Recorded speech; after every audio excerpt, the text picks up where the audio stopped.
Sir గద్దర్‌కి Padma Vibhushan award ఇవ్వాలని Telangana government ఒక లేఖ రాసింది సార్. దాని గురించి బండి సంజయ్ గారు స్పందిస్తూ, పోలీసుల్ని చంపేస్తూ ఇప్పటికీ పోలీసుల్ని చంపేస్తున్న పార్టీకి కొమ్ము కాసి పాటలు రాసిన గద్దర్‌కి పద్మ విభూషణ్ అవార్డు ఎలా ఇస్తారు అని ఆయన ప్రశ్నిస్తున్నారు సార్. దీని గురించి మాట్లాడండి. అంటే నక్సల్స్ ని ఏరివేస్తాం అని ప్రకటించాడు హోంమంత్రి. అవును సార్. ఆ ఏరివేస్తాం అనే కార్యక్రమంలో భాగంగానే వరుస ఎన్కౌంటర్లు జరుగుతున్నాయి. అది దండకారణ్యంలో జరుగుతున్నటువంటి ఎన్కౌంటర్ హత్యలు, ఎన్కౌంటర్ పేరుతో చేస్తున్నటువంటి హత్యలు ఇది వాంటెడ్ గానే జరుగుతున్నాయి అనేది ఓపెన్ గానే ప్రకటించాడు ఆయన. నక్సల్ ముక్త్ భారత్ మా లక్ష్యం అని ప్రకటించాడు.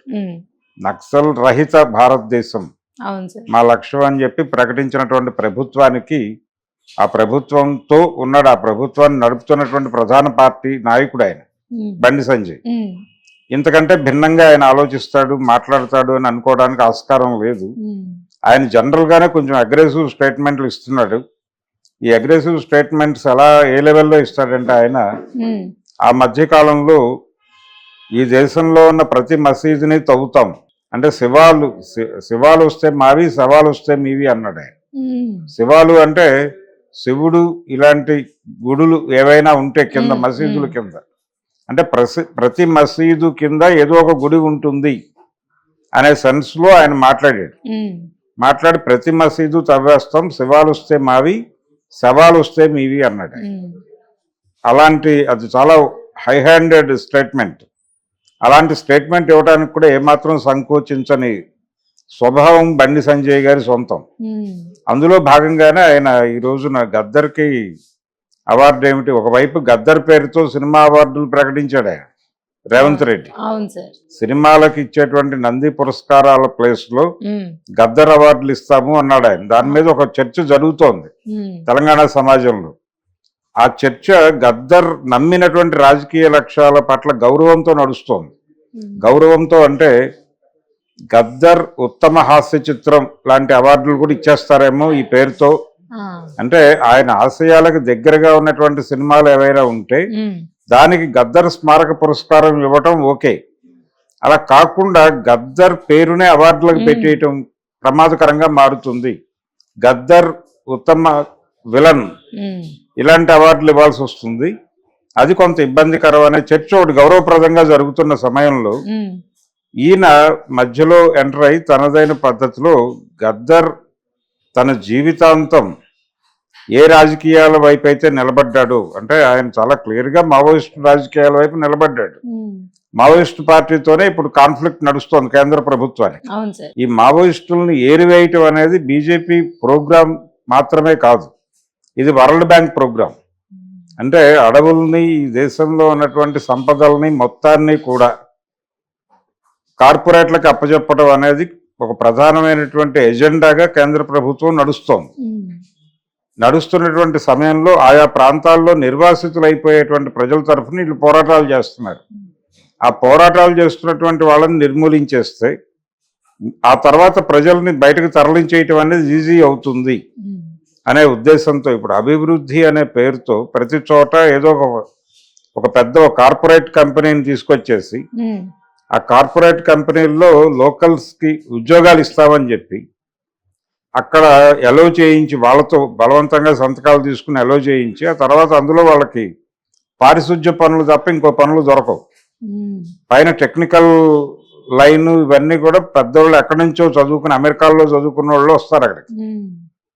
సో ఇక్కడ స్థానిక ప్రజలకి భూములు కోల్పోవటం తప్ప అందులో ఉపాధి ఏమీ దొరకదు. ఒకవేళ ఆ ఉద్దేశం ఉంటే వీళ్ళని ట్రైన్ చేసి వీళ్ళనే పెట్టుకొని వీళ్ళతోనే పని చేయించుకోవాలి లాంటి ఒక జీవో ఏదైనా తీసుకొస్తుంది ప్రభుత్వం.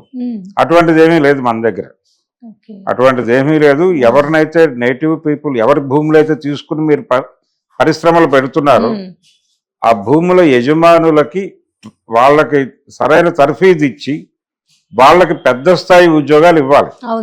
ఇవ్వగలిగితే అవి వైబుల్లే, ప్రపంచం మన్నిస్తుంది. కానీ అది ఇప్పటివరకు జరిగినటువంటి దాఖలాలు ఎక్కడా లేవు. అందుకని కార్పొరేట్లను ఫెసిలిటేట్ చేస్తూ వాళ్ళకి భూములు కట్టబెట్టడం కోసం ప్రభుత్వాలు చేస్తున్నటువంటి ప్రతి చోట కూడా నిర్వాసితులు బయటకు గెంటివేయబడుతున్న వాళ్ళ సంఖ్య పెరుగుతోంది ఈ మధ్యకాలంలో. అడవుల నుంచి జనాల్ని, ఆదివాసీల్ని బయటకు గెంటేస్తున్నారు. అవును సార్.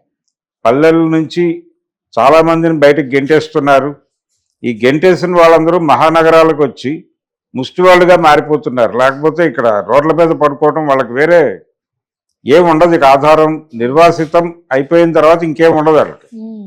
సో దేవుడే ఇచ్చాడు వీధి ఒకటి అన్నట్టుగా ఆ వీధిలో పడుకుంటున్నారు. అయ్యో. ఉమ్. ఇక్కడ ఏదో ఒక శిబిరాల్లో తలదాచుకుంటున్నారు.